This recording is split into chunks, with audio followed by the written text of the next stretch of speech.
Hello everybody and welcome. I am the Beta Plan and this is Imperator Rome, the newest grand strategy game by Paradox Interactive. Paradox, the studio that we love so dear here on this channel. If you are new to my channel, then I give you a hearty personal welcome. Hello, I hope you will enjoy the content that I can deliver for you, and feel free at any time to post some strategy tips or just suggestions to improve the channel, because they're all welcome here. Any criticism, if it is at least criticism with a reason, is approved over here. We are minds that like to think in different directions, which is why I'm also going to go with a very different route than most people that I've seen on the internet do on this channel. On this game. Most people, I can understand, it's Imperator Rome, you want to play as Rome, you want to play as perhaps one of the tribes in Francia, England, it's all cool. I mean, that's where part of your history comes from, I'm sure. But we do things a little bit different over here. So, for our very first game, which is going to be nearly a blind playthrough, I might have to add, is, well, we're going to go to an entirely different continent. Because, wow, did Paradox outdo themselves. Because when we started with CK2 way back in the beginning, you could only play over here in Spain. And that was it. And then they extended the map. They extended the ways you could play and who you could play as. And slowly the map revealed until it finally revealed India. But here we can start as India.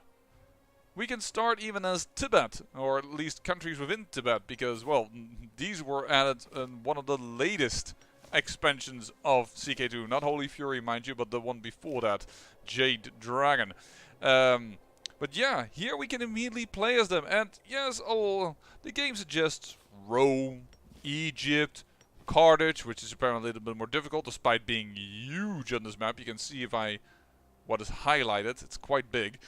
Macedon, or the Seleucids, which I don't know why, but it's considered hard, while being one of the biggest realms around. In fact, it's only dwarfed by one, and I will show that one in a moment. Or Phrygia over here, which is also quite interesting, who has a lot of subjects, which is kind of interesting. All of these nations are subjects to this nation. But yeah, I said this is almost the nearest largest empire, and interesting to notice that the Seleucid Empire here is considered religion Hellenic. I thought they had already gone Zoroastrian by this time, by 300 BCE, but apparently I am mistaken. But yeah, this is something to take of note. But you hardly ever hear about these great realms in India, despite the fact that it has 6,076 population. This country is huge, like freaking huge. It is also way too easy. Because, as I said, it's nearly a blind playthrough. I have done a little bit of the tutorial, but not even all of that. Why? Well, let's for once make it a little bit more difficult for me. The most games that I've played on this channel, I have had quite a bit of experience in them before I even showed them on the channel. And now, well, now we're just going to go in blind. Possibly horribly fill, but that's the fun of it. Anyways, considering these two massive empires and my quite trepidation of facing them, or being immediately their subject and going to be integrated, I have decided to actually go almost as far east as east will go. Actually, I would consider that to be Kamarumpa, but I don't want to play as a settled tribe, and all of these here are settled tribes. No, I want to play with a little bit of a feeling towards CK2, because this game supposedly combines elements of CK2, which I can show you, I noticed those, of EU4, I've noticed those, and of Victoria, which I don't notice because I've never played Victoria. So even if I would have gone in not blind, there are still elements that I would have seen for the very first time. But considering the events that have taken place, and considering we want to go as east goes within India and try to create India, and so wait until we meet this big guy, we're going to play as Sri Lanka. Or at least its predecessor. So Anuradhapura is how I tend to pronounce it. Besides, this guy is awesome as far as I've noticed. 9986. Now, this is a bit of a bad zeal score. I almost want to call religion score. But if you look at these other folks that are around here, 1261, 5063, 4576. These guys are quite horrible, but this guy is amazing, this Matuziva Viaya. So I want to play as him. I am really interested to play as him. And his ambition is to have a son, so our line isn't even guaranteed yet. Quite a few interesting things to have. I don't know, mixed rules, you may enable gender equality in the country you play, so if you desire. In static rules, the gender equality of your country will be predetermined. Let's just do that. There we go. Welcome, ladies and gentlemen. So, also one thing to note is that our nearest neighbor over here, well, he has mercenaries of 14,000 that he can hire immediately. I don't know if I can find out his troop count so easily. This game is still very, very new to me. His population, he has 12 cohorts. I own 9. So, expanding is also going to be extremely tricky. So, perhaps this is going to be a fill. I don't know. We're going to try. We're just going to see. So, let's start with what is this game all about? Well, this game has many things, and I'm going to try to break them down for you as I know them. If you notice that I make any mistake, by all means, go ahead, place them in the comments. Give me tips. I have no clue. Alright? So, first of all is our nation's overview. We are autocratic monarchy, sorry. We are Lankan as culture, and our nation is called Anuradhapura. We have no ideas yet regarding military ideas, civic ideas, and religious ideas, and we want to take them. Because if we get them, we get national slave output by plus 10%. Oh wow, slave output. Ugh. Apparently we are going to be slavers. And we have the northern part of this territory, and we are currently doing monthly civilization change, so we're trying to become more civilized. That's quite interesting. And we're also doing that over here. So we're going to try and be a very civilized nation with lots of slave output. We have a little bit of Buddhists in our country, but most of the people are Hindu. And we all are Lankan. That's just one culture. We are very popular, so there's very little chance of having an internal revolt, which is, by the way, as far as I've seen, like the main mechanic the way your country bursts. If you go like expanding like crazy here, you get internal revolts like crazy. I have no corruption, which is rather nice. We have currently country bonus level civilization is 40% chance. 40%. I don't know exactly what that does for the rest of us. We'll have to see. By the way, we have 45 freemen, 55 slaves, 41 tribesmen, and 62 citizens. Now, I know that that is... I will come back to that later. And we have 22 cities, 11 in the north and 11 in the south. Now, in order to gain this bonus, we need to choose some military ideas. So, we can go more love armies. Because these ones, well, we don't have these high advantages. Military advances. We can go for trireme, so we can become a naval power.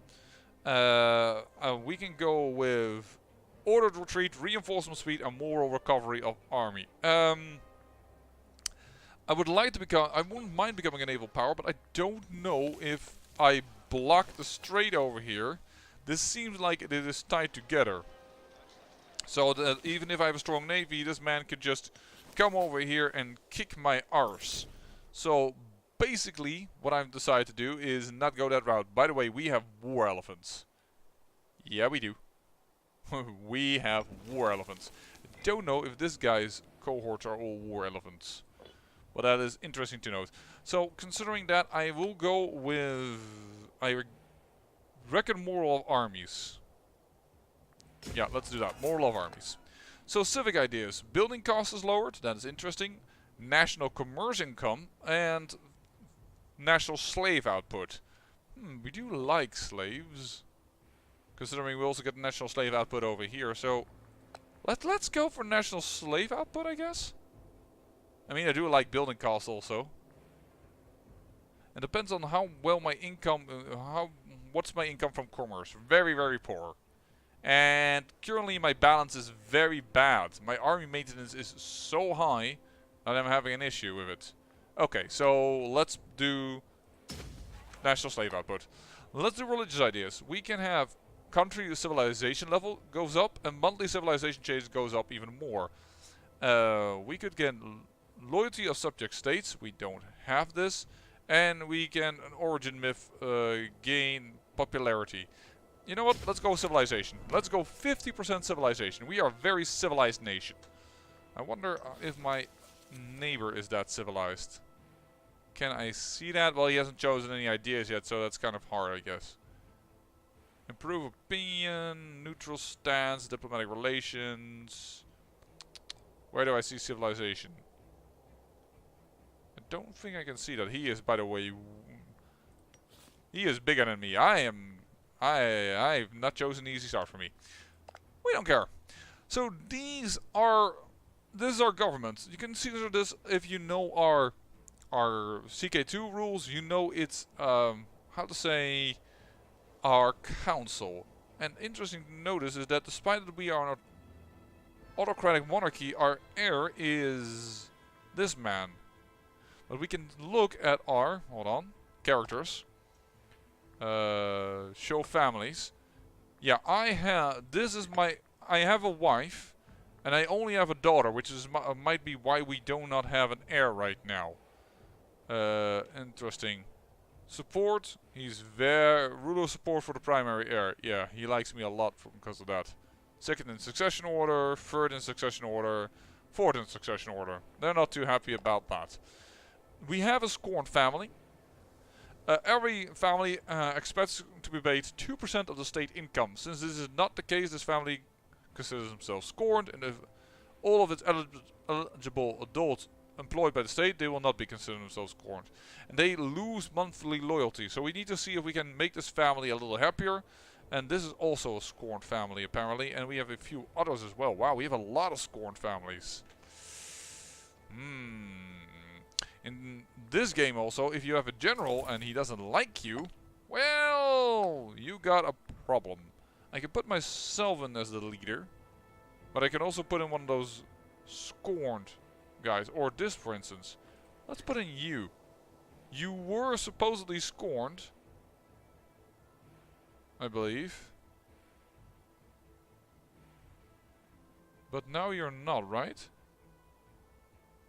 Why? How do I... It probably hasn't taken effect yet. We'll have to see. But it is dangerous to give it to him, because if we do, there is a chance he will gain the loyalty of his troops and he will revolt. And that's how it works. Our economy just sucks. Harsh taxation, lowers research points. Army maintenance.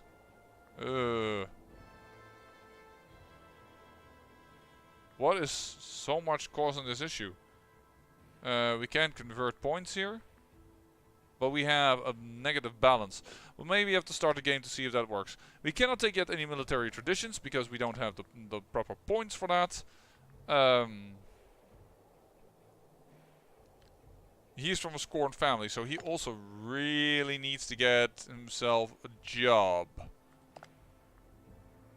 Hold on here. You need to get yourself a job. You're good at finance. I see. Finance is used for these. Impact. Additional health. Well, he's head of another family. He can just not easily slip one out of the other. I thought I told you to be the commander. There you go. And I guess we will cruel the slave output. Archer discipline, horse archers. No, he's not very suitable. Who's the man that's scorned? This is why I wonder how well this game will go, because it's really difficult for me right now to have any overview of who is scorned and then who I need to please, and I don't actually see the scorned person on here.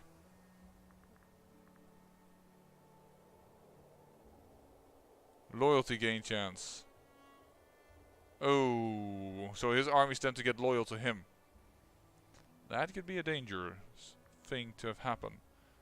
He's of a Scorn family. He's also of a Scorn family. Why do we have so many Scorn families? Yowza.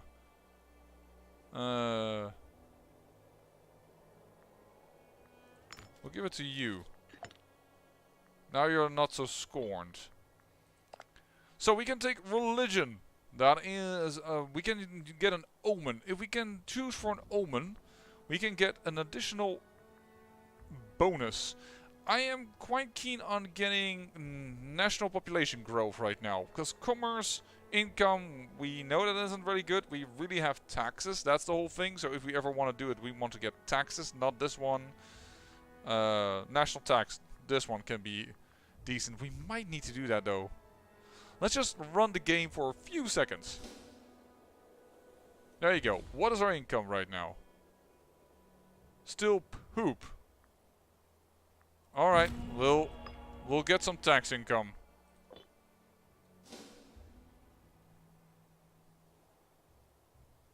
That isn't recalculated, it seems. Maybe it takes effect next month? Alright. Technology. We can take some technology inventions because we have 200 civic power still. So we can... National commerce income, that's kind of interesting. But first property tax. We need more income. In my opinion. National tribesman output. That is also probably going to help. Improve opinion, aggressive expansion. Human conduct is diplomatic relation. Omen power is nice to get more omens. Or at least faster. Or technology speed. I'm going to go with technology speed. There we go. That's technology. Religion is done. Economy. We really have an issue. And I have actually too little troops. I think I'm gonna put the... Really, it's our army that's way too expensive. Well then. Not too pleased about that. We can't take any decisions. What we can, for instance, form is adopt the Empire government. But in order to do that, we need to capture all that is green. That is quite far away. That's quite far away. But that's the one that we hope to gain in a certain point. We can get Jainism, which means national unrest is lowered. Convert pop religion causes lowered, and omen power. But we are so much in our nation Hindu that is a really scary thing to do. Now what we could look is to look at this province, for instance, and look at the population. All of these people are of Hindu tradition. Alright, so let's not look at that one. All of them are Hindu. I'm just looking at religion here and culture. Okay, so apparently this province does not have this issue. This is not where our other religion comes from. Here it is. This religion. One person is Buddhist. This one. So we want to convert it, and we need 20 religious power. And I think that is the first thing we're going to try and do. And we will gain religious power plus 6 per month. So this feels a little bit to me like EU4. We have several resources. We can move these resources to do certain effects. But what we also really should do is get ourselves a trade route. Because without trade routes, it's going to be a little difficult. So we have a surplus of fish, which gives us some national happiness. So we shouldn't always trade things away. That could be really dangerous. National citizen happiness. National freeman output, research points, or fish. So you could either export fish. Oh, nobody wants to trade with us. That is painful. Really? No one wants to trade with us. Ow. Or I can trade something away. I want local population growth. I like that. Research points is also pretty good. But commerce income. So, can we trade this away? Nobody wants it. Nobody wants it. Nobody wants it.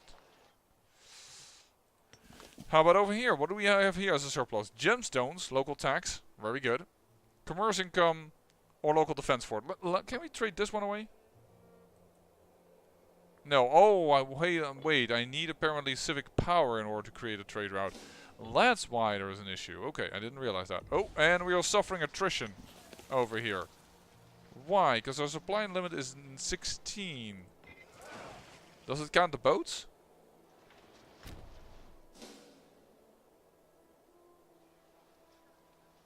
Why do I have attrition in this area?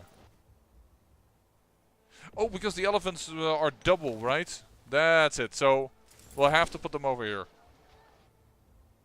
And the ships can go back to where they were. Order full retreat, built-in navy. Attachments not allowed, that's not true. Wow, they're slow, the elephants. This should stop the problem, right? Because that also is also very costly. No, still attritioning. Well, there's definitely enough over here with 72.2 as the base supply limit, but that's annoying. 9 cohorts. Maintenance factor. Change of cohort loyalty. 0.40% and they become loyal to this guy. He's a pretender. How is his loyalty doing? It's changing to he's becoming more loyal. That is good. He's becoming more loyal. Okay, so now we don't have any attrition on our first army. That's very nice. Let's go back to our nation overview. Over here. This citizen, we want to convert him. Boom! Now he has become Hindu. So now that we've done that, there's one more person in this. He is, this man is Buddhist. So I think we will upgrade him as well, because then he becomes more happy. The more happy he is, the better it is. At least that's what I assume. I don't even know exactly what affects this.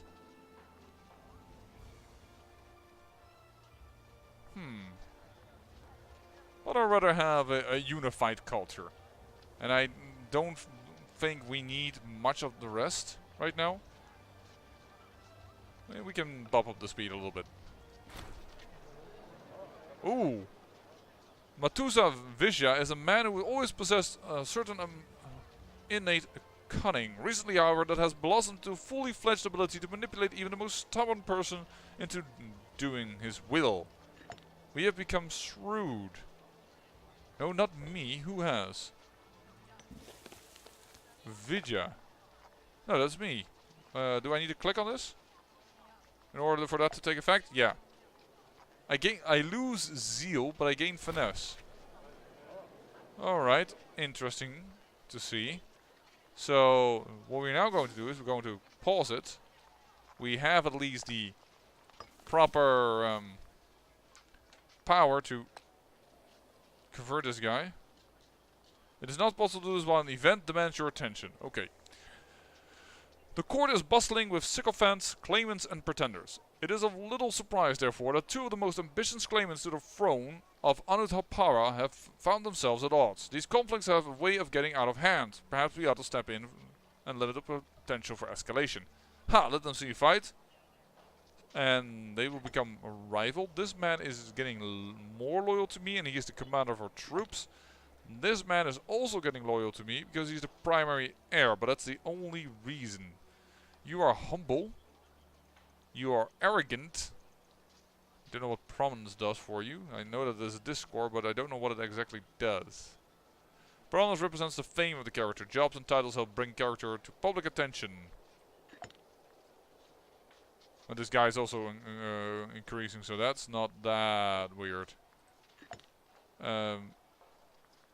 You are vengeful. Assassination cost reduced, okay. Harsh. Ooh, that lowers his monthly popularity. That's gonna be difficult. But I do like this person a wee little better. It's not time to squabble like children. They both lose loyalty. Okay. Or I side with Kamyara, the chosen heir, which is this guy. I cannot side with him. Then I say let them fight. They get rivalry. Scorn family still. Over here. This man. Guideless. Oh, he's guileless. Sorry, he has corruption growing on him. That doesn't seem to be. Oh, it's less corruption, but he has less fineness. He's energetic. That's good. He's zealous. Fine. Rome culture group happiness. That's not a problem. Only if he's a ruler. So this works pretty well. But we probably can give him an army if we have the income. But right now it's a wee bit expensive. And we really want to see if we can get this man when they're in trouble. We need to know. And we need to start looking for allies. For instance, this nation could be all for guarantee, all for alliance. They don't have a positive things. So let's try and influence these guys. Sorry, that's not what I mean. Relations actions. Let's improve relations. There we go. We're improving them, relations, and then we're going to try and get an alliance with Kola so that we could see if we can take something down of Pandia. That is the idea. And the other one that we could look into is this nation. But we can't improve the relations right now. Are there already a political map mode? No, that's not what I want. These are the cultures. Where you can see that this is just its own separate group. So that we are even more in trouble because these are all different culture groups. So, no. Wow, there's a very, very little John. There is super little John and a lot of Hindu. In CK2 there's a way more John. And way more Buddhism as well. A province map mode. This is population. This is trade goods. This is population. We're doing pretty good here, population-wise. A diplomatic map mode. We haven't got alliances yet. Anyone else does? Holy heck, yeah, you do. You are in alliance with I and with... Oh, shoot. That's going to be difficult because that could really nip us in the butt. That is very, very annoying. Well, if we fail in the first thing, we know who to play as. This guy. Oh, and this is also a very interesting thing you ought to know. This is called Barbarian area. It's impassable. But barbarians still can spawn here. And the monthly civilization change is -0. I don't know why. This is the following effect. But the barbarian power is changed by 0.05 every month due to civilization value and barbarian stronghold. So we are going to have to fight barbarians that are going to attack our land and try to raid and everything. That is a thing that can happen in our territories. If we had chosen a different area, for instance Kantula over here, then we wouldn't have had this problem. But I thought it was kind of interesting. We're still trying to get ourselves a trade route. Actually I wanted to do it from the southern province. I can't establish this trade route. I can establish... Oh, now I can establish trade routes. Ooh, good. What do we want? We want... I wouldn't mind grain, because I know it's national manpower, which I like. Vegetables, supply limit, leather, core recruitment speed, no. Local defense power, no. No. Tax. Local tax. We want cloth. We're now importing it from Antara. So if we go back to this map mode, we're importing from them. So that's interesting. This settled tribe.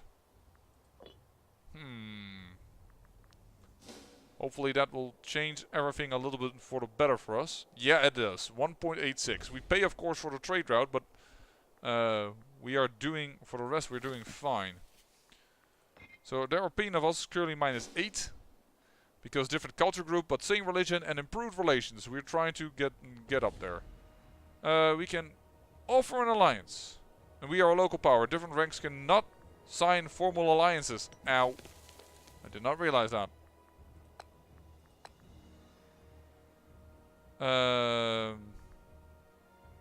How do I see if you're a local power or not? Is there any way to note this? Because apparently there are a different power group. Is a regional power and we are a local power. So I think we are smaller. Regional sounds larger than local. What are you then? Ooh. Conflicting interests. We'll get too many relations. That's a problem. I think his conflicting interest is that he wants to conquer me. How do I see what the power level is? Like you. Could this be done? Invite into defensive league. That's not even possible.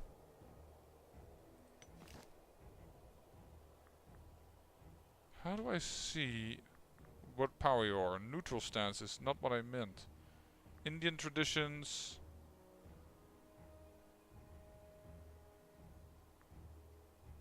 Neutral stance still. Treasury. How do I find out that I am certain power? Local power. By clicking on or hovering over this. Regional power. This is a local power. Okay. So this guy can be done. So we should improve relations with him. And we should stop actually improve relations with them, but it doesn't really help. So then we should do Andhara, but perhaps those relations are going up because we're trading now. I hope that actually has influence on how we see one another. I mean, we're trade partners, right? Nope, doesn't seem to help. Okay. Currently. Well, this is. I know that people would probably want to see me to go to war, but I am not confident because this guy just has several alliances and has more men to start off. So I guess we're just going to go in slow flow over here. I am going to make this first episode a little longer because, well, let's face it, we have a lot of things. Ooh, you are really unhappy. Sorry. I can't really do anything for you right now. Economy.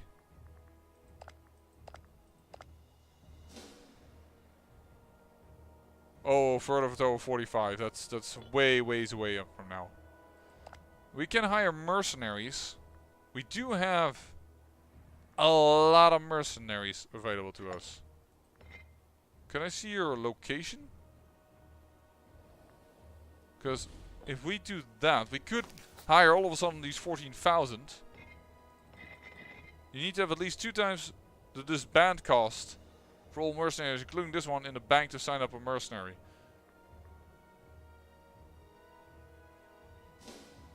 Oh wow, okay. That's also a disadvantage. How do we do this? I do not know. By the way, look at this. This is... What is this? Is this a type of special building? That looks like a very special building. Does anyone know what this is? That looks really, really cool. I could also start building buildings. Like I could start building a marketplace, which I think will increase our local tax income, yeah, and commerce and civilization level, which will make the citizens pleased. You know what? Let's build that. I know it's kind of expensive, but seeing we can't hire mercenaries anyways, let's do that. And then we should come to you again. Offer an alliance. He's willing to accept that. So boom. We have an alliance now, and we're also going to improve opinion of this boy. I know our alliances are a little far flung. Like, they aren't really near, which is going to be problematic. Wow, 34k mercenaries. Yoza. You want... Request trade route. An envoy is requesting to import spices from the south. Import spices. That's commerce income. Yeah, we can accept that offer. Yeah, we will do that. And let's offer an alliance over here very quickly. Voila. Now we have at least 2 alliances. And our political map mode should look... no, that's not the political map mode. Our... simple to... let me see here. Sorry, I'm still learning this game. Trade population diplomacy map mode. There we go. We have allies now. We're trading with this person, and these are our allies. So that is a good thing, I reckon. And I don't know if you are, what type of power you are, sorry. You are also a local power, so we could ally with you, but you're starting to get allies of your own. Actually, you have casus belli on our ally. You're trading with that man, and you have an alliance with this guy who is allied again to this person. He's allied to I is not something that I really find scary. You have 6 cohorts. And thanks to this man who has, let me see here, 22 cohorts, and he has 23 cohorts. I mean, I'm definitely the minor in this relationship.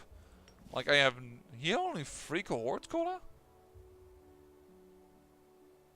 Whoa, oh, you are at war with this man. Interesting. Did you just attack them? This country is at war with these nations. They will be fighting each other until peace is signed. First war of my hidden aggression. Okay, so they're trying to expand towards Kola. I'm kind of happy I actually allied them. And negative at war, negative stability. They're all starting to consider it. Oh, he has actually a third power. Is in defensive league with Kara. Okay, interesting. So the political situation is starting to evolve. I'm mostly worried about the fact that I really need to lower the income of my army in order to have a chance to work. It's requested to import gemstones from the province of South Tama. As we are not currently exporting it, we would gain the following bonus. Wait, we gain bonus by exporting gems? An envoy from Dravidan local power of I is requested to import gemstones from the province of South. Which are these? All cities in the province have the following benefit. But that's tax modifier. As we are not currently exporting it, we would gain the following bonus. Wait, so if you export a product, you gain different bonuses than if you... Or is that just the amount of things you will have? I'm going to decline this offer actually. Because I kind of want to keep the local tax. Considering... I don't know what will give out more. If this is 20% tax, can I find out somehow? Income is this. So gemstones is plus 20%. So that's 0.5. So if we would trade away, we would actually earn more, I have a feeling. So let's accept the offer. Okay. That should lower our income. Then increased it. How is that increasing it? Call to arms. Ooh, call to arms versus you? Is that what I believe it is? Yeah, I will accept the offer. That means we are in our first war. I think I will not do anything regarding it, but it is interesting to note. Do you have any other allies, by the way? You are allied with me and... Okay, we are apparently a free bloc. They have a truce with this country. With a few countries, but we are forming a free bloc. These 3 countries are a bloc, and I'm definitely the minor power in it. That is very new to me, to be, well, I've been the underdog before, but yeah, not before. You currently have decreased pay army for maintenance while at war. This is not recommended if you want to win wars. Yeah, well, we're not doing anything about that, and we can afford a new invention because of the increase in civic power. Military tech investment, I think I want that one. Do I want it right now? Commerce income. Opinion maxified. Diplomatic reputation. Omen power. Omen power is needed for getting ourselves omens from religion. But I have the feeling that if we do military artisans, military tech investments will... Is that this? Is this a tech or is... Because this is a technology tab. Oh, wait a second. Military tech investments plus 5%. Is that when I pay my troops? I'm not entirely sure. Not sure what that means. I'm gonna go with Omen Power. Because we do want a little bit more Omen Power. I reckon in the future. Because we're going to use that last little Omen Power now to tell this man to, hey, convert. Hindu! Well, not everything is proper yet. And he is fine and dandy. And there's here. I know it's just a slave, but there we go. That should make my country completely Hindu? No? Oh wait, I didn't I did it extremely locally. I did it in, what is this? This is in the city of. Not in the... Right. I did not realize that. Yeah, I think I messed up that one.